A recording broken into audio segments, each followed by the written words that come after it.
کبھی یہ پریشانیاں ہمارے ماحول میں ہوتی، کبھی براہ راست ہماری ذات سے متعلق ہوتی، کبھی انسان کسی بیماری کا شکار ہو جاتا ہے، کبھی بچوں کی طرف سے کوئی دکھ اور تکلیف ہوتا ہے، کبھی صحت کی خرابی ہوتی ہے. یہ سب کچھ ہم اپنے آس پاس دیکھتے رہتے ہیں. اور جب پریشانی آتی ہے تو پھر یہ سمجھ نہیں آتی کہ اب کریں کیا، اب اس کا حل کیا ہے. تو سب سے پہلے تو ہم مختصراً یہ دیکھیں گے کہ پریشانیاں آتی کیوں، ہماری زندگی میں مشکلات کیوں آتی، تکلیفیں کیوں آتی. ہم سب یہ اچھی طرح جانتے ہیں کہ اللہ سبحانہ وتعالیٰ نے اس دنیا میں ہمیں آزمانے کے لیے بھیجا ہے، کہ ہمارا امتحان لیا جائے. کس بات کا؟ کہ ہم میں سے کون اچھے کام کرتا ہے. عام حالات میں ہم اچھے کام کرتے رہتے ہیں جتنا بھی ہمیں معلوم ہوتا ہے، لیکن جب ہمیں کوئی مشکل آتی ہے تو اس میں پھر دو طریقے ہوتے ہیں. یا تو ہم پہلے سے زیادہ اچھے ہو جاتے ہیں، اللہ سبحانہ وتعالیٰ کی طرف رجوع کرتے ہیں، اللہ سے دعائیں کرتے ہیں، صدقہ خیرات کرتے ہیں، نیک اعمال کرتے ہیں، ذکر اذکار کرتے ہیں، اور ہم اللہ تعالیٰ کے زیادہ قریب ہو جاتے ہیں، اور ایک طرح سے ہم اس امتحان میں کامیاب ہو جاتے ہیں. اور بعض اوقات ایسا بھی ہوتا ہے، بعض لوگ اللہ سے ناراض ہو جاتے ہیں اور جو کچھ کر رہے ہوتے ہیں وہ بھی چھوڑ دیتے ہیں اور وہ سیدھی راہ سے بہت دور نکل جاتے ہیں. تو ہمیں یہ یاد رکھنا چاہیے کہ یہ دنیا امتحان کے لیے ہے، اور اس میں انسان کا مختلف طریقوں سے امتحان ہوتا رہے گا. اللہ سبحانہ وتعالیٰ نے قرآن مجید میں خود بھی فرمایا وَلَنَبْلُوَنَّكُمْ بِشَيْءٍ مِّنَ الْخَوْفِ وَالْجُوعِ وَنَقْصٍ مِّنَ الْأَمْوَالِ وَالْأَنفُسِ وَالثَّمَرَاتِ وَبَشِّرِ الصَّابِرِينَ الَّذِينَ إِذَا أَصَابَتْهُمْ مُصِيبَةٌ قَالُوا إِنَّا لِلَّهِ وَإِنَّا إِلَيْهِ رَاجِعُونَ أُولَٰئِكَ عَلَيْهِمْ صَلَوَاتٌ مِّن رَّبِّهِمْ وَرَحْمَةٌ وَأُولَٰئِكَ هُمُ الْمُهْتَدُونَ. ہم ضرور تمہیں آزمائیں گے ساتھ کسی بھی چیز کے، خوف میں سے، بھوک میں سے، مال، جان، پھلوں کی کمی میں سے، اور خوشخبری دے دیجیے صبر کرنے والوں کو کہ جب ان پہ مصیبت آتی ہے تو وہ کہتے ہیں انا للہ و انا. ایسے لوگوں پر رب کی رحمتیں ہوتی، نوازشیں ہوتی، اور ایسے لوگ ہدایت یافتہ ہوتے ہیں، یعنی اپنے امتحان میں کامیاب ہو جاتے ہیں. تو پہلی بات تو یہ کہ یقینی طور پر تکلیفیں آئیں گی، ایک ختم نہیں ہوتی تو ایک اور آگے آ جاتی ہے، ایک امتحان سے انسان نکلتا ہے تو ایک دوسرا امتحان آ جاتا ہے. دوسری اہم بات یہ ہے کہ بعض اوقات تکلیفیں انسان کے اپنے ہاتھ کی کمائی کا نتیجہ ہوتی. قرآن مجید میں آتا ہے وَمَا أَصَابَكُم مِّن مُّصِيبَةٍ فَبِمَا كَسَبَتْ أَيْدِيكُمْ وَيَعْفُو عَن كَثِيرٍ. اور جو بھی تمہیں کوئی مصیبت پہنچی تو اس کی وجہ یہ ہے جو تمہارے ہاتھوں نے کمایا، اور وہ بہت سی چیزوں سے درگزر کر جاتا ہے. تو بہت دفعہ ہم پر آنے والی کوئی مصیبت، کوئی تکلیف، کوئی دکھ، کوئی بیماری، کوئی غم ہمارے اپنے گناہوں کا نتیجہ ہوتا ہے، ہمارے اپنے اعمال کی وجہ سے ہوتا ہے. اب اس میں انسان کو پہچاننے کی ضرورت ہوتی ہے کیونکہ عموماً جو تکلیف ہوتی ہے وہ عمل سے ملتی جلتی ہوتی. مثلاً اگر کوئی شخص والدین کا نافرمان ہوتا ہے، اپنے ماں باپ کی کیئر نہیں کرتا، خصوصاً ان کے بڑھاپے میں، تو پھر ایسی اولاد جب جوان ہوتی ہے تو اللہ سبحانہ وتعالیٰ دنیا میں ہی، اور خصوصاً جوان ہونے کے بعد جب وہ بڑھاپے کی عمر کو پہنچتی ہے تو ان کو ان کا بدلہ دنیا میں ہی دے دیتے ہیں ان کی اولاد کی نافرمانی کی شکل میں. اور والدین کی فرما برداری اور والدین کے ساتھ حسن سلوک کا نتیجہ کیا ہوتا ہے کہ انسان کو دنیا میں اللہ سبحانہ وتعالیٰ اولاد کی طرف سے آنکھوں کی ٹھنڈک نصیب کرتا ہے. اسی طرح ہم دیکھتے ہیں کہ بعض بیماریاں، ان میں کیا ہوتا ہے، جسمانی بیماریاں جیسے ہم اپنی جان پر خود ہی ظلم و زیادتی کرتے ہیں، ایسی چیزیں کھا لیتے ہیں یا پھر کوئی ایسے کام کرتے ہیں کہ جس کی وجہ سے ہمارا جسم بیمار پڑ جاتا ہے. تو ہمارے اپنے ہاتھوں کی کمائی. بعض اوقات یہ بھی ہوتا ہے کہ ہم کھانے پینے میں تو بہت احتیاط کرتے ہیں لیکن کچھ اور ایسے اللہ کی نافرمانی کے کام کر رہے ہوتے ہیں، جیسے کمائی ہی حلال کی نہیں، اس کے اندر گڑبڑ ہے، یا پھر یہ کہ کسی کا حق مارا ہوا ہے، کسی پہ ظلم و زیادتی کی ہوئی ہے. ہمارے معاشرے میں کتنا عام ہے یہ کہ جب والدین فوت ہو جاتے ہیں تو اولاد میں سے جو طاقتور ہوتا ہے وہ دوسرے بہن بھائیوں کا حق مان لیتا ہے، اس کو دبا کے بیٹھ جاتا ہے، ان کو حصہ نہیں دیتا، یا دیتا ہے تو صحیح طور پر انصاف کے ساتھ نہیں دیتا. گھر گھر میں یہ شکایتیں عام ہیں، اور ہم یہ نہیں سوچتے کہ یہ مال جو ہم نے کسی کے حق کا چھین کر زبردستی ہتھیا لیا ہے یہ ہمارے اپنے لیے وبال جان ہو سکتا ہے. اسی طرح بعض اوقات کوئی ہمیں ہرٹ کرتا ہے، کسی کی بات ہمیں بہت بری لگ جاتی، ہم بھول چکے ہوتے ہیں کہ ہم نے بھی کسی کو ہرٹ کیا تھا کبھی اور اس سے سوری تک نہیں کیا. کبھی ایسا ہوتا ہے کہ ہم کسی دوسرے پہ ہنس دیتے ہیں، کوئی بیمار ہے، کوئی تکلیف میں ہے تو ہم اس کا مذاق اڑانے لگتے ہیں، اور وہ جو کسی کا مذاق اڑایا ہوتا ہے وہ اپنے سامنے آ جاتا ہے. کبھی کسی کے غریب ہونے پر، کسی کے مال کے کم ہونے کی وجہ سے ہم اس کو حقیر سمجھنے لگتے ہیں، اس کو اہمیت نہیں دیتے، یہ تو غریب ہے، یہ تو جاہل ہے، زیادہ پڑھا لکھا نہیں، یا اس کا تو کوئی اسٹیٹس ہی نہیں. ایسے لوگوں پہ لوگ دروازے بند کر دیتے ہیں، ان کو ریجیکٹ کر دیتے ہیں، ان کو اپنا رشتہ دار ہی نہیں مانتے. یہ کس قدر دکھ دینے والی، تکلیف دینے والی باتیں ہوتی. تو اللہ سبحانہ وتعالیٰ بہت انصاف کرنے والا ہے. پھر ایسا ہوتا ہے کہ اللہ سبحانہ وتعالیٰ ہمارا واسطہ کسی ایسے سے ڈال دیتا ہے جو ہمارے ساتھ وہی سلوک کرتا ہے جو ہم نے کسی اور کے ساتھ کیا ہوتا ہے. تو جب بھی کوئی تکلیف آئے، جب بھی کوئی پریشانی ہو، اس وقت انسان کو یہ سوچنا چاہیے کہ یہ کیوں آئی. کہیں ایسا تو نہیں کہ میرے اپنے ہی ہاتھوں کی کمائی ہے. تو یہ بات یاد رہے گی، چھوٹی تکلیف ہو یا بڑی تکلیف ہو، جب کسی پر تکلیف آئی ہو تو ہمیں یہ دیکھنا چاہیے کہ ہمارا اس کے ساتھ رویہ کیا ہے، ہم اس کے ساتھ کیا معاملہ کر رہے ہیں، اس کو کس طرح ٹریٹ کر رہے ہیں.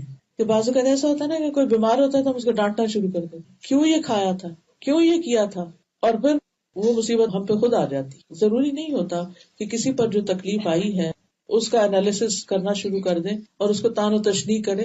ہمیں یہ دیکھنا چاہیے کہ ہم پر جو آیا ہے یہ کیوں آیا ہے، اور اب اس کا ازالہ اور اس کا علاج کیسے کریں. اسی طرح ایک اور وجہ یہ ہوتی ہے کہ انسان اللہ کے ذکر، اللہ کی عبادت اور اللہ تعالیٰ کے حقوق ادا کرنے سے گریز کرتا ہے، ان کی طرف توجہ نہیں کرتا، جس کی وجہ سے انسان کی دنیا کی زندگی میں تنگی آ جاتی. نہ نماز وقت پر ہے، نہ زکوٰۃ ادا کرنے کی فکر ہے، نہ حج کی پرواہ ہے.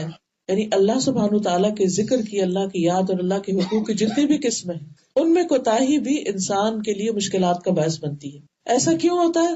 کیونکہ اللہ سبحانہ تعالیٰ اپنے بندے پر مہربان ہے. وہ چاہتا ہے کہ آخرت کی تکلیف سے پہلے دنیا کی تکلیف میں مبتلا ہو کر یہ شخص واپس پلٹ آئے، توبہ کرے، اللہ کی طرف رجوع کرے، اللہ کا ذکر کرے، اللہ کو یاد کرے. قرآن مجید میں آتا ہے وَمَنْ أَعْرَضَ عَنْ ذِكْرِي فَإِنَّ لَهُ مَعِيشَةً ضَنْكًا وَنَحْشُرُهُ يَوْمَ الْقِيَامَةِ أَعْمَى. جو کوئی میرے ذکر سے منہ موڑے گا میں اس کی زندگی تنگ کر دوں گا اور قیامت کے دن اس کو اندھا اٹھاؤں گا. تو اللہ کی یاد سے منہ موڑنا، اللہ کی یاد سے بے پرواہ ہونا، اللہ کی کتاب کو چھوڑ دینا انسان کے لیے مشکلات اور پریشانیوں کا باعث بنتا ہے. کیونکہ جب انسان اللہ کی یاد سے منہ موڑتا ہے تو اس کی وجہ سے شیطان اور برے ساتھی اس پہ مسلط ہو جاتے ہیں. ابھی آپ نے مغرب کی نماز میں جو تلاوت سنی ہوگی، کتنی خوبصورت تلاوت تھی کہ اللہ ولی الذین آمنوا یخرجہم من الظلمات الی النور. اللہ ایمان والوں کا دوست ہے، انہیں اندھیروں سے نکال کے روشنی کی طرف لاتا ہے. والذین کفروا اولیاءہم الطاغوت. اور وہ لوگ جنہوں نے کفر کیا ان کے دوست طاغوت ہیں، شیاطین ہیں. یخرجونہم من النور الی الظلمات. جو انہیں روشنی سے اندھیروں کی طرف لے جاتے ہیں، ہدایت سے گمراہی کی طرف لے جاتے ہیں. تو جو شخص اللہ کے ذکر سے منہ موڑتا ہے اللہ سبحانہ وتعالیٰ اس پر شیاطین کو مسلط کر دیتے ہیں. من یعش عن ذکر الرحمن نقیض له شیطانا فهو له قرین وانہم لیصدونہم عن السبیل ویحسبون انہم مہتدون. اور جو شخص رحمان کے ذکر سے آنکھیں بند کر لیتا ہے ہم اس پر ایک شیطان مسلط کر دیتے ہیں جو اس کا ساتھی بن جاتا ہے، اور بے شک وہ ضرور انہیں اصل راستے سے روکتے ہیں اور وہ سمجھتے ہیں کہ وہ سیدھی راہ پہ جا رہے ہیں. یہاں تک کہ جب وہ ہمارے پاس آئے گا تو کہے گا اے کاش میرے اور تیرے درمیان 2 مشرقوں کا فاصلہ ہوتا، بس وہ برا ساتھی ہے. اب دیکھیے کہ شیطان کے مسلط ہونے کی علامتیں کیا ہوتی ہیں کہ انسان کا نیکی کے کاموں میں دل نہیں لگتا، اس کا ذکر کی مجلسوں سے دل اچاٹ ہوتا ہے، قرآن پڑھنے کا دل نہیں کرتا، نماز میں دل نہیں لگتا، کوئی درس و تدریس کی مجلس ہو تو وہاں جانے کو دل نہیں کرتا. اور یہ تو وہ شیطانی اثر ہوتا ہے کہ جو ہمیں نظر نہیں آتا، جو ویزیبل نہیں ہوتا. بعض اوقات ایسا بھی ہوتا ہے کہ واقعی جنات جو ہیں وہ انسانوں پہ مسلط ہو جاتے ہیں، خاص طور پر اگر طہارت کا اہتمام نہ کیا جائے، پاکیزگی کا خیال نہ کیا جائے، پروٹیکشن کے لیے اذکار وغیرہ نہ پڑھے جائیں. کیونکہ جو ذکر ہوتا ہے نا، اس کے بارے میں حدیث میں آتا ہے کہ جب انسان ذکر کرتا ہے تو ایک محفوظ قلعے میں آ جاتا ہے، شیطان اس کے اوپر اثر نہیں کر سکتا. لیکن آپ دیکھیں ہر گھر میں کوئی نہ کوئی ایسی کہانی ہے، کہیں اس کے رشتے دار میں، کبھی کہیں بچے میں، کہیں بڑے میں، کیا ہے اس پر سایہ ہے، اس پہ جادو ہے، اس پہ نظر ہے، اس پہ جن ہے. یہ کیوں ہے؟ انہیں کیسے ضرورت ہوگی کہ آئیں؟ اس کی وجہ کیا تھی؟ قرآن یہ بتاتا ہے جو رحمان کے ذکر سے غفلت برتتا ہے اس پر ہم شیطان مسلط کرتے ہیں اور وہ اس کا ساتھی بن جاتا ہے اور پیچھے پڑ جاتا ہے اس کے. اور ان سے بچنے کا طریقہ بھی کیا ہے پھر کہ ان سے انسان کیا کرے؟ اللہ کے ذکر سے مدد لے. پھر اسی طرح جب انسان اللہ کی عبادت سے روگردانی کرتا ہے تو انسان کی محتاجی اور فقر اس کے احساس میں اضافہ ہو جاتا ہے کہ میرے پاس کچھ نہیں. ہوتے ہوئے بھی انسان کے اندر مالی محتاجی اور کمی کا ایک خوف لاحق ہو جاتا ہے اس کو. ابو ہریرہ کہتے ہیں کہ رسول اللہ صلی اللہ علیہ وسلم نے فرمایا، اللہ تعالیٰ فرماتے ہیں، حدیث قدسی ہے، اے ابن آدم، تم اپنے آپ کو میری عبادت کے لیے فارغ کر لو، میں تمہارے دل کو بے نیازی سے بھر دوں گا اور تمہارا فقر دور کروں گا، تمہاری محتاجی دور کروں گا. لیکن اگر تم ایسا نہیں کرو گے تو میں تمہارے دونوں ہاتھ کاموں میں مشغول کر دوں گا اور اس کے باوجود تمہارا فقر دور نہیں کروں گا. دو جابز کرنے کے باوجود، دن رات کام کرنے کے باوجود، قرضے ہیں کہ اتر نہیں رہے، ضروریات ہے کہ پوری نہیں ہو رہی، ہر وقت ایک خوف اور بے چینی مسلط ہے سر پہ کہ کیا بنے گا، ہمارا کیا بنے گا، بچوں کا کیا بنے گا. اور اس کے پیچھے بھی وجہ کیا ہوتی ہے جو عام طور پر ہم جان نہیں پاتے، کہ ہم اپنے فرائض میں، اپنی عبادات میں کمی کر رہے ہوتے ہیں. جب انسان اللہ کا حق دیتا ہے نا تو اللہ تعالیٰ اس بندے کے دل کے اندر ایک اطمینان اور ایک غنا پیدا کر دیتا ہے، تھوڑے میں بھی اس کو اطمینان نصیب ہو جاتا ہے اور اس کے لیے رزق کے دروازے بھی کھول دیتا ہے، کیونکہ ساری رزق کی کنجیاں تو اسی کے ہاتھ میں ہیں.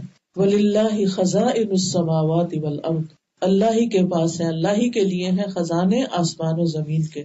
وَعِندَهُ مَفَاتِحُ الْغَيْبِ لَا يَعْلَمُهَا إِلَّا هُ، اس کے پاس غیب کی کنجیاں ہیں جن کو اس کے سوا کوئی جانتا بھی نہیں، یعنی اس نے وہ کچھ رکھا ہوا ہے کہ جس کے بارے میں اس کے سوا کسی کو بھی نہیں پتا ان خزانوں کا. وَإِن مِّن شَيْءٍ إِلَّا عِندَنَا خَزَائِنُهُ وَمَا نُنَزِّلُهُ إِلَّا بِقَدَرٍ مَّعْلُومٍ، کوئی چیز ایسی نہیں کہ جس کے ہمارے پاس خزانے نہ ہو، ڈھیروں ڈھیر ہے، لیکن ہم اس کو ایک مخصوص اندازے اور ایک مقدار کے مطابق اتارتے ہیں. اللہ کے پاس کسی چیز کی کمی نہیں، کمی ہم میں ہے کہ ہم اس کی طرف سچے دل سے رجوع نہیں کرتے.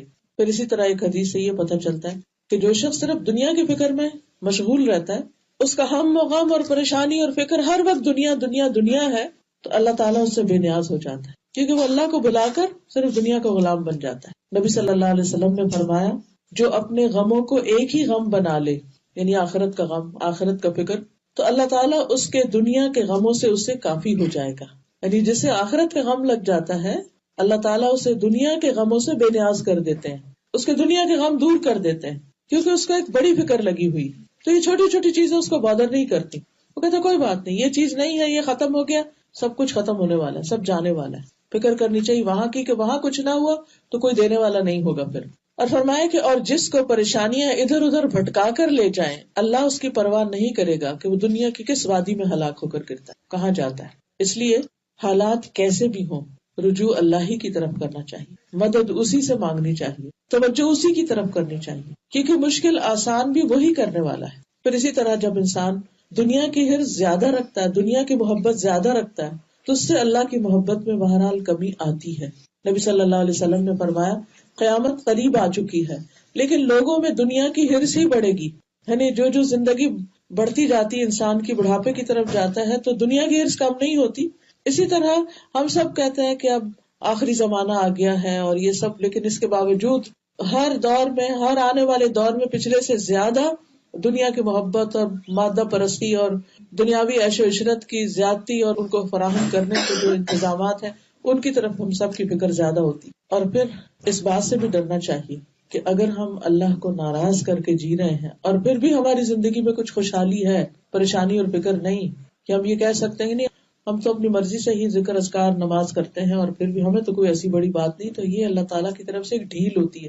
اس کو استدراج کہتے ہیں کہ اللہ تعالیٰ بندے کو ڈھیل دیتا ہے کہ بندے جب اللہ تعالیٰ کو بھولتے جاتے ہیں، اللہ تعالیٰ اتنی دنیا ان پہ فراخ کرتا چلا جاتا ہے اور پھر ایک وقت آتا ہے کہ اچانک پکڑ لیتا ہے.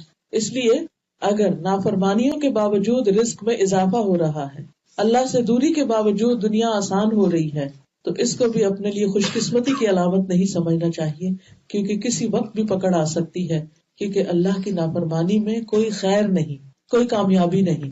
تو اصل میں پھر مشکلات کا حل، تکلیفوں سے نجات، یہ صرف اللہ کی طرف رجوع کرنے میں ہی ہے. تو پھر کرنا کیا چاہیے ہمیں؟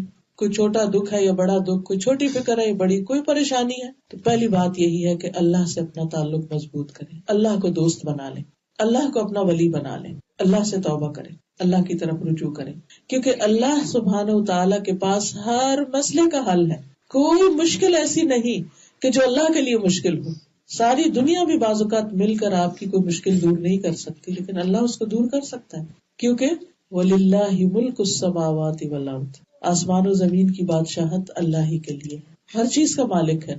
واللہ علی کل شیء قدیر، اور اللہ ہر چیز پر قدرت رکھتا ہے، سب کچھ اس کے کنٹرول میں ہے. وہ کن کہہ دے تو کوئی مشکل ہی نہ رہے. تو ہمیں کیا کرنا چاہیے؟ اللہ سبحانہ وتعالیٰ کی طرف رجوع کرنا چاہیے، اللہ کی طرف لوٹنا چاہیے. نبی صلی اللہ علیہ وسلم، صحابہ اور امت کے نیک لوگوں کا ہمیشہ یہی طریقہ رہا ہے، یہی وتیرہ رہا ہے کہ کوئی چھوٹی پریشانی آئی ہے، بڑی حد تک اگر چراغ بھی بجھ گیا تو انہوں نے کیا کہا؟ انا للہ و انا. ہر نقصان کے اوپر اللہ کی طرف رجوع، اللہ کی طرف پلٹنا. کیونکہ اللہ تعالیٰ فرماتا ہے کہ میں اپنے بندے کے گمان کے ساتھ ہوتا ہوں، جو وہ میرے ساتھ گمان رکھتا ہے. جب وہ مجھے یاد کرتا ہے تو میں اس کے ساتھ ہوتا ہوں. اگر وہ دل میں یاد کرتا ہے تو میں بھی دل میں یاد کرتا ہوں. اگر بھری محفل میں یاد کرتا ہے تو اس سے بہتر محفل میں یاد کرتا ہوں.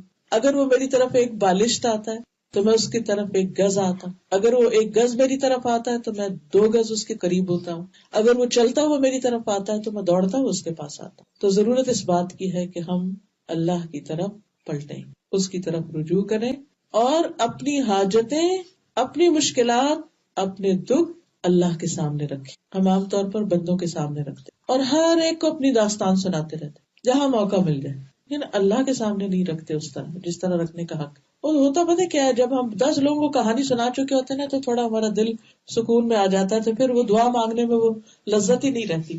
لیکن اگر وہ بھرے ہوئے دل کے ساتھ ہم اللہ کی طرف رجوع کریں تو آپ دیکھیں آپ کی آنکھیں بھی بہنے لگیں گی، آنسو آنے لگیں گے اور آپ کے دل سے دعائیں نکلیں گی وہ پوری سسکیوں کے ساتھ. اور اس وقت جو آپ کو راحت اور سکون ملے گا وہ کسی انسان سے بات کر کے نہیں ملے گا. کیونکہ بندوں سے جب انسان بات کرتے یہ خوف بھی ہوتا ہے کہ پتہ نہیں یہ کیا سمجھ رہا ہے یا کسی اور کو بتا دے گا. اور خاص طور پر جب ہمیں اس کی طرف سے وہ رسپانس نہ ملے جو ہم ایکسپیکٹ کر رہے ہوتے ہیں. اور آپ نے کئی دفعہ تجربہ کیا ہوگا کہ بھلے آپ اپنی تکلیف دکھ اپنی ماں کو بھی بتائے نا کبھی، تو وہ پوری طرح نہیں سمجھ پاتی کہ بچہ کہنا کیا چاہ رہا ہے. کیونکہ بعض اوقات ہمیں بتانا بھی نہیں آ رہا ہوتا، ہم کچھ اور بتا رہے تھے وہ کچھ اور سمجھ رہے ہوتے ہیں، اور بعض اوقات سن کے ڈانٹنا بھی شروع کر دیتے. اور بعض اوقات وہ بیزار بھی ہوتے ہیں کہ جیسے ہسبینڈ ہے، اگر ہر وقت آپ اپنا رونا دھونا ان کو سنائے تو کیا جواب ملتا ہے. اسی طرح بہن بھائی ہیں، وہ بھاگنا شروع ہو جاتے ہیں. ایسے شخص سے سب اوائڈ کرنے لگتے ہیں. تو بندوں سے جب ہم مانگتے ہیں، بندوں کے آگے دکھ رکھتے ہیں تو وہ ہم سے بھاگتے ہیں. لیکن اللہ سبحانہ وتعالیٰ کے سامنے جب ہم دکھ رکھتے ہیں تو ہم سے راضی ہوتے ہیں کہ میرا بندہ میری طرف پلٹا ہے. اور مقصد بھی یہی ہوتا ہے، اللہ تعالیٰ آزمائش میں ڈالتے بھی اس لیے تاکہ بندہ رب کی طرف لوٹ آئے. اور پھر امن یجیب المضطر اذا دعاہ ویکشف السوء، بھلا کون ہے جو لاچار کی فریاد رسی کرے جب وہ اسے پکارے اور اس کی تکلیف دور کر دے. اللہ کے سوا کون ہے؟ کوئی بھی نہیں، کوئی کر بھی نہیں سکتا. بندے ہماری مصیبت کی کہانی سن بھی لیں تو زیادہ سے زیادہ کیا کر سکتے ہیں؟ افسوس یا دکھ کا اظہار، یا ہمارے ساتھ وہ بھی بیٹھ کے رونے لگیں گی، یا ہمیں کوئی مشورہ دے دیں گے اور ہو سکتا ہے الٹا ہی مشورہ ہو اور اس میں مسئلے کا حل نہ ہو. اور بعض اوقات ہماری تسلی بھی نہ ہو اس مشورے سے. بعض اوقات وہ کر بھی نہیں پاتے پھر جو وہ کہتے ہیں، اور نہیں کرتے ہم تو پھر وہ ناراض ہوتے ہیں کہ تم مشورے ہی لیتے اور کرتے کچھ نہیں. تو ایسی صورت میں انسان اللہ سبحانہ وتعالیٰ کی طرف رجوع کرے، اس کے سامنے اپنی حاجت اور پورے یقین کے ساتھ رکھے، اس یقین کے ساتھ کہ رب کے پاس اس کا حل ہے. اس سے زیادہ یقین کے پاس جتنا آپ کسی بندے کے پاس جاتے ہیں اپنا مسئلہ لے کر کہ یہ حل کر دے گا، اس سے زیادہ یقین ہونا چاہیے کہ اللہ سبحانہ وتعالیٰ تکلیف دور کر دے گا. رسول اللہ صلی اللہ علیہ وسلم نے فرمایا، جسے انتہائی شدید حاجت آ پڑے اور اس نے اسے لوگوں پہ پیش کر دیا تو اس کی وہ حاجت دور نہ ہوگی، اور جس نے اسے اللہ پر پیش کیا تو ان قریب اللہ اسے بے پرواہ کر دے گا.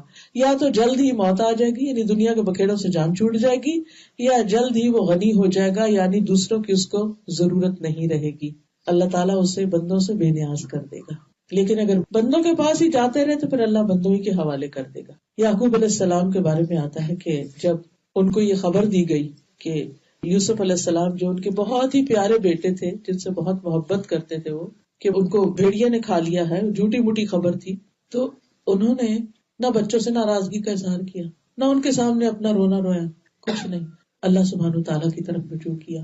فصبر جمیل واللہ المستعان، میں صبر کروں گا اور بہت خوبصورت صبر، اور اللہ ہی مدد کے لیے کافی. واللہ المستعان، اللہ ہی ہے جسے مدد چاہی جاتی. اور پھر کیا کہتے ہیں، انما اشکو بثی وحزنی الی اللہ، میں اپنے غم اور دکھ کی فریاد اللہ کے سامنے رکھتا ہوں. کیونکہ جو ہونا تھا ہو گیا. یوسف کے ساتھ جو بھی کیا انہوں نے، اب بچوں کو ڈانٹ کر اور دوسرے بچوں سے صرف ناراض ہو کر اور روز ایک غم غصے کا اظہار کر کے مسئلہ تو حل نہیں ہوگا.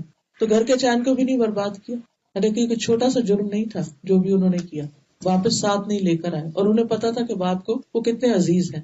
لیکن ان کا حسن سلوک آپ دیکھیے. لیکن اللہ کے آگے گڑ گڑاتے رہتے ہیں، اللہ سے رو رو کر دعائیں کرتے ہیں. اور کس طرح اللہ سبحانہ تعالیٰ نے کئی سالوں کے بعد ان کو جب واپس ملایا تو کتنے اچھے حال میں ملایا، کہاں پر ملایا.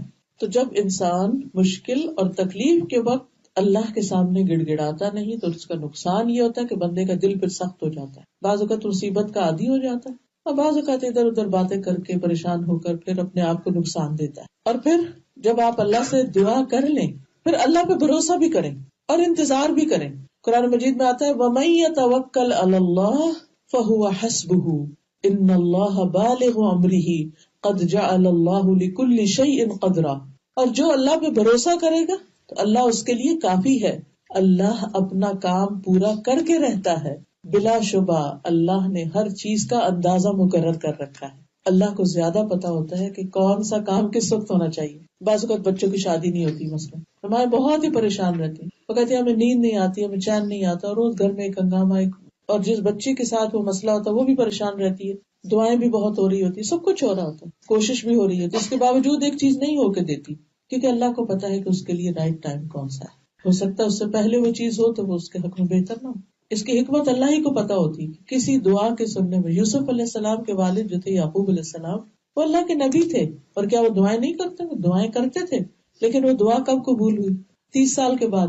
تو بعض چیزوں کو وقت لگ جاتا ہے، تو انسان کو مایوس نہیں ہونا چاہیے، دعائیں کرتے رہنا چاہیے، کیونکہ دعا عبادت ہے. ہم دعا کی شکل میں اٹھتے بیٹھتے چلتے پھرتے کہ عبادت کر رہے ہوتے ہیں. اور یہ تو ایک حقیقت ہے نا، جتنا ہم دکھ میں اچھی طرح اللہ کو پکارتے ہیں، خوشی میں نہیں پکارتے، بھول ہی جاتے. تو اس کو ایک موقع سمجھیے اللہ کے قریب ہونے کا. پھر اسی طرح دوسری چیز، دوسرا کام جو کرنے کا ہے وہ ہے نمازوں کی حفاظت. نبی صلی اللہ علیہ وسلم پر جب کوئی تکلیف پریشانی آتی سب سے پہلے اللہ کی طرف رجوع کرتے. کس شکل میں؟ نماز کی شکل. نماز کے لیے دوڑتے. کوئی بھی مشکل ہو، کوئی فوت ہو جائے، کوئی بیماری آ جائے، کوئی پریشانی آ جائے، نفل پڑھے، اللہ سے دعا کریں. اور پھر خاص طور پر فرض نمازوں کی حفاظت. فرض نمازوں کی حفاظت. اب دیکھیے کہ بعض لوگ جان بوجھ کے دیر سے اٹھتے ہیں، خاص طور پر سمر میں 7 بجے کا الارم لگا ہوا، چاہے سورج 6 بجے نکل آیا، نہیں ہم نے تو اپنی نیند پوری کرنی، اٹھ کے قضا پڑھ لیں گے. انہوں نے قضا کو ایسا بنایا ہوا جیسے ادا ہو، روٹین میں نماز قضا کرتے ہیں اور جان بوجھ کے کر رہے ہوتے ہیں. ہر روز اللہ کی نافرمانی سے دن کا آغاز ہو رہا ہے تو کیا اس میں شامت نہیں آئے گی؟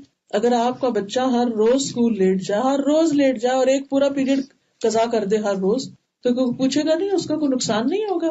آپ کا نہیں وہ ہم لے لیں گے کام اور گھر میں شام کو کر لے گا. نہیں، ہر کام کا ایک وقت ہوتا ہے، اور اگر وہ کام اس وقت پر نہ کیا جائے تو اس کے وہ نتائج نہیں نکلتے. تو دن کا آغاز اللہ کے ذکر سے. رسول اللہ صلی اللہ علیہ وسلم نے فرمایا جب تم میں سے کوئی سو جاتا ہے تو شیطان اس کے سر کے پچھلے حصے پر 3 گریں لگاتا ہے. اب یہ کس قسم کی تھی ہمیں نہیں پتا، لیکن بہرحال کیونکہ اللہ کے رسول صلی اللہ علیہ وسلم فرمایا تو یہ بالکل سچ ہی ہے. اور پھر ہر گرہ پر تھپکی دیتا ہے تم پر ایک بہت لمبی رات ہے، سو جاؤ سو جاؤ. یعنی انسان جب اٹھنے کی کوشش بھی کرتا ہے تو پھر تھپکا دیتا ہے، پھر نیند آ جاتی ہے. لیکن جب انسان صبح کے وقت اٹھ جاتا ہے، اٹھ کر اللہ کا ذکر کرتا ہے، دعا پڑھتا ہے، الحمدللہ الذی احیانا بعد ما اماتنا والیہ النشور، تو ایک گرہ کھل جاتی. وضو کرتا ہے دوسری گرہ کھل جاتی. نماز پڑھتا ہے ساری گرہیں کھل جاتی، اور انسان حشاش بشاش ہو کر دن کا آغاز کرتا ہے. ورنہ اس کی صبح نفس کی خباثت اور سستی کے ساتھ ہوتی. آدھا دن تو وہ سستی دور کرنے میں گزر جاتا ہے، وہ کیا پروڈکٹیو، وہ کیا کام کرے گا جس کا آدھا دن دماغ ہی حاضر نہیں ہے. کیونکہ جتنا انسان لیٹ اٹھتا ہے نا تو اتنا ہی پھر اس کو صحیح معنوں میں اس کا دماغ جاگنے میں اور اس کو کام میں آنے میں ٹائم لگتا ہے. تو اگر آپ ارلی جاگتے ہیں نا تو پھر صبح کے جو اول بابرکت وقت ہوتا ہے اس میں آپ کا دماغ زیادہ بہتر کام کر رہا ہوتا ہے، اور آپ جب جلدی کام شروع کرتے ہیں تو اس میں برکت ہوتی ہے اس وقت میں، اور کام جلدی مکمل بھی ہو جاتا ہے. پھر اسی طرح جب انسان نماز پڑھتا ہے تو اس سے اللہ کی رحمت ملتی ہے انسان کو. قرآن پاک میں آتا ہے وَأَقِيمُوا الصَّلَاةَ وَآتُوا الزَّكَاةَ وَأَطِيعُوا الرَّسُولَ لَعَلَّكُمْ تُرْحَمُونَ. نماز قائم کرو، زکوٰۃ ادا کرو اور رسول کا حکم مانو تاکہ تم رحم کیے جاؤ، تم پہ رحمت ہو. تو نماز کی ادائیگی اللہ سبحانہ وتعالیٰ کی رحمت حاصل کرنے کا ذریعہ ہے. رسول اللہ صلی اللہ علیہ وسلم نے فرمایا جب تم میں سے کوئی آدمی نماز کے لیے کھڑا ہوتا ہے تو رحمت الہی اس کی طرف متوجہ ہو جاتی، یعنی اللہ سبحانہ وتعالیٰ اس بندے کی طرف توجہ فرماتے ہیں. جب انسان نمازوں کی حفاظت کرتا ہے تو اسے اللہ کی حفاظت ملتی ہے. نبی صلی اللہ علیہ وسلم نے فرمایا احفظ اللہ یحفظک، احفظ اللہ تجدہ تجاہک. اللہ کی حفاظت کرو مطلب کیا کہ اللہ کے احکام کی حفاظت کرو، اللہ تمہاری حفاظت کرے. اللہ کی حفاظت کرو یعنی اللہ تعالیٰ کے احکامات مانو، تم اسے اپنے سامنے پاؤ گے، یعنی مدد جلدی آئے گی. نبی صلی اللہ علیہ وسلم نے فرمایا جان بوجھ کے نماز نہ چھوڑا کرو، اس لیے کہ جو شخص جان بوجھ کے نماز چھوڑتا ہے اس سے اللہ کی ذمہ داری ختم ہو جاتی ہے. شیطان اس پہ آ کے حملہ کرے، کوئی اور بلا اس پہ آ کے حملہ کرے، وہ جانے اور اس کا کام جانے. تو خصوصاً فجر کی نماز پڑھنے والا دن بھر اللہ کی حفاظت میں رہتا ہے، شر سے بچا رہتا ہے. حدیث میں آتا ہے، ابن ماجہ کی روایت ہے، جس آدمی نے صبح کی نماز پڑھی وہ اللہ کی ذمہ داری میں ہے. پھر اسی طرح نوافل کی کثرت جو ہے اس سے اللہ کی مدد آتی ہے. فرض نمازوں کے علاوہ، فرض نمازوں کے ساتھ بھی، اور اس کے علاوہ جیسے تہجد کے نوافل ہیں یا اشراق اور چاشت کے نوافل ہیں، یہ انسان کے لیے دن بھر کی ساری ضروریات کے لیے کافی ہو جاتے ہیں. حدیث میں آتا ہے اللہ تعالیٰ فرماتے ہیں، اے ابن آدم تو دن کے پہلے حصے میں میری رضا کے لیے 4 رکعتیں پڑھ لے، میں اس دن کے آخری حصے تک تیری کفایت کروں گا، یعنی تیری ضروریات پوری کر دوں. اور دن کا پہلا حصہ کون سا ہے؟ جب سورج نکلنے کے 15 منٹ بعد سے لے کر زوال سے 15 منٹ پہلے تک، یعنی ظہر کی نماز سے 15 منٹ پہلے تک.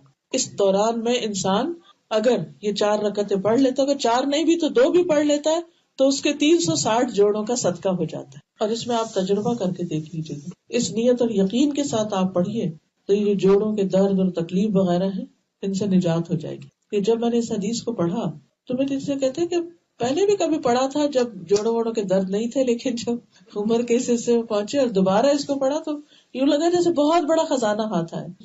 اشراق کی بات کریں، اشراق، اور اگر ذرا دیر سے پڑھے تو چاشت کہتے ہیں اس کو. جب شروع میں پڑھ لیں یعنی سورج نکلنے کے 15 منٹ بعد اگر ہم پڑھ رہے ہیں تو وہ اشراق، شروع کا مطلب ہوتا ہے سورج نکل آیا اس کے بعد.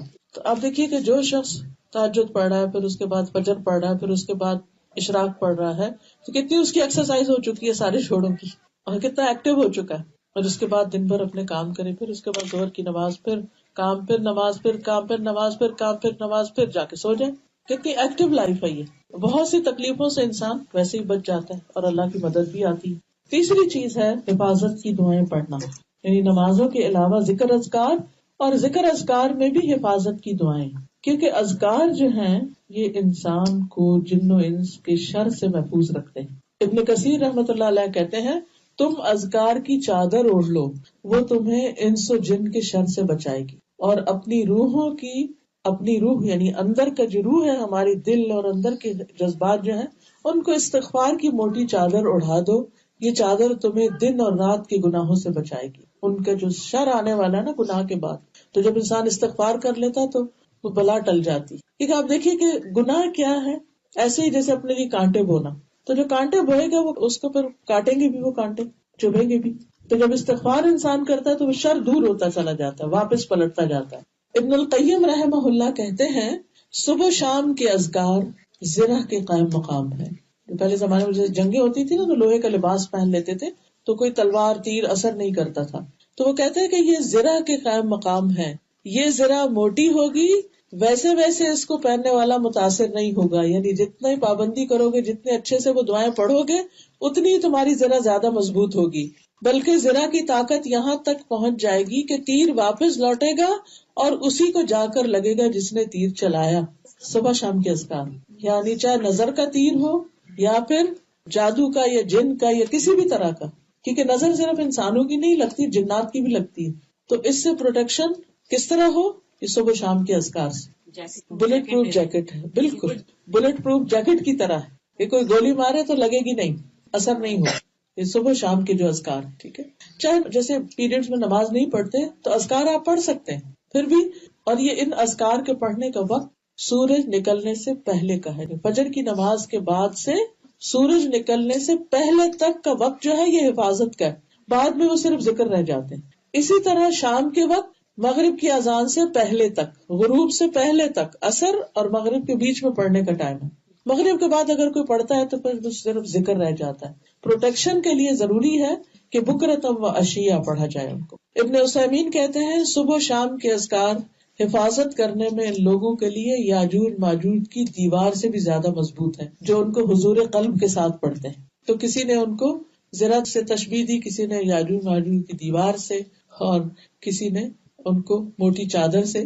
تو بہرحال مطلب یہ ہے کہ جو شخص یہ صبح شام کی دعائیں پڑھے گا وہ مصیبتوں سے حفاظت میں رہے گا. خصوصاً یہ دعا، بسم اللہ الذی لا یضر مع اسمہ شیء بالارض ولا فی السماء وهو السمیع العلیم. 3 دفعہ صبح اور 3 دفعہ شام. عثمان بن عفان کہتے ہیں کہ میں نے رسول اللہ صلی اللہ علیہ وسلم سے سنا، آپ فرماتے تھے جس نے شام کو 3 بار یہ دعا پڑھ لی اسے صبح تک کوئی مصیبت اچانک نہیں آئے گی، اور جس نے صبح کے وقت یہ پڑھ لی اسے شام تک کوئی اچانک مصیبت نہیں آئے گی. راوی کہتے ہیں کہ اس حدیث کے روایت کرنے والے ابان کو فالج ہو گیا، تو جن کو وہ حدیث سنا رہے تھے وہ حیرانی سے دیکھ رہے تھے کہ آپ مجھے تو یہ سنا رہے ہیں تو آپ کو کیسے فالج ہو گیا. تو انہوں نے کہا کہ مجھے کیا دیکھتے ہو، اللہ کی قسم میں نے عثمان رضی اللہ عنہ پر جھوٹ نہیں بولا، اور عثمان رضی اللہ عنہ نے نبی صلی اللہ علیہ وسلم پر جھوٹ نہیں بولا، یعنی روایت بالکل سچی ہے. لیکن جس دن مجھے یہ فالج ہوا اس دن میں غصے میں تھا اور یہ کلمات پڑھنا بھول گیا تھا. بعض اوقات ایسا ہوتا ہے نا کہ صبح کے وقت بہت جلدی جلدی میں کام ہوتے ہیں اور ہم بچوں کو بھی ڈانٹ رہے ہوتے ہیں، جلدی اٹھا رہے ہوتے ہیں نماز کے لیے، ان کو بھی بار بار اٹھاتے اپنے اذکار کا وقت نکل جاتا ہے. تو ان کے ساتھ بھی کچھ ایسا ہوا کہ وہ ان کے ذہن سے ہی نکل گیا. اسی طرح ابو ہریرہ کہتے ہیں کہ ایک آدمی نے نبی صلی اللہ علیہ وسلم کی خدمت حاضر ہو کر عرض کیا، اے اللہ کے رسول مجھے رات بچھو نے کاٹ لیا تھا. آپ نے فرمایا اگر تم شام کے وقت اعوذ بکلمات اللہ التامات من شر ما خلق پڑھ لیتے تو تمہیں یہ تکلیف نہ پہنچاتا. اور یہ دعا جو ہے جب بھی کسی نئے علاقے میں جائیں، کسی نئے شہر میں جائیں، جنگل میں جائیں، جیسے آپ سمر میں واک کرتے ہیں، کسی ٹریل پر گزر رہے ہوتے ہیں، یا تو پڑھ کے اس پہ اتریے، تو دن کو بھی پڑھ سکتے ہیں. پھر اسی طرح نبی صلی اللہ علیہ وسلم نے فرمایا جو شخص دن میں 100 مرتبہ یہ دعا پڑھے گا، لا الہ الا اللہ وحدہ لا شریک لہ لہ الملک ولہ الحمد وہو علی کل شیء قدیر، تو اسے 10 غلام آزاد کرنے کے برابر ثواب ملے گا، 100 نیکیاں اس کے نام اعمال میں لکھی جائیں گی، 100 برائیاں اس سے مٹا دی جائیں گی. اس روز دن بھر یہ دعا شیطان سے اس کی حفاظت کرتی رہے گی یہاں تک کہ شام ہو جائے، اور کوئی شخص اس شخص سے بہتر عمل نہیں لے کر آئے گا مگر وہ جو اس سے زیادہ یہ دعا پڑے، یعنی اس کا نامہ اعمال سب سے خوبصورت اور سب سے وزنی اور سب سے بہترین ہوگا قیامت کے دن. اسی طرح صبح شام آیت الکرسی پڑھنا، یعنی ویسے تو ہم ہر نماز کے بعد پڑھتے ہیں لیکن مغرب سے پہلے جیسے اذکار کے ساتھ اگر ہم پڑھ لیں تو یہ صبح شام آیت الکرسی پڑھنے والا جو ہے وہ اللہ کی پناہ میں رہے گا. صبح پڑھے تو شام تک، شام کو پڑھے تو صبح تک. پھر اسی طرح قل هو اللہ احد، قل اعوذ برب الفلق، قل اعوذ برب الناس 3 بار. جو شخص 3 بار یہ تینوں کل پڑھ لیتا ہے تو اس کے بارے میں ایک روایت میں آتا ہے، معاذ کہتے ہیں کہ ہم ایک بارش والی سخت اندھیری رات میں نکلے، ہم رسول اللہ صلی اللہ علیہ وسلم کو ڈھونڈ رہے تھے تاکہ وہ ہمیں نماز پڑھائیں. چنانچہ ہم نے آپ کو ڈھونڈ لیا تو آپ نے فرمایا کیا تم نے نماز پڑھ لی؟ تو معاذ کہتے ہیں میں چپ رہا. آپ نے فرمایا کہو، تو بھی میں کچھ نہ بولا. آپ نے فرمایا کچھ کہو، پھر بھی میں چپ رہا. یعنی ایک طرح سے مجھے خوف اور دہشت اور ڈر سا تھا میرے اوپر. پھر آپ نے فرمایا کہو، تو میں نے عرض کیا اللہ کے رسول میں کیا کہوں؟ آپ نے فرمایا قل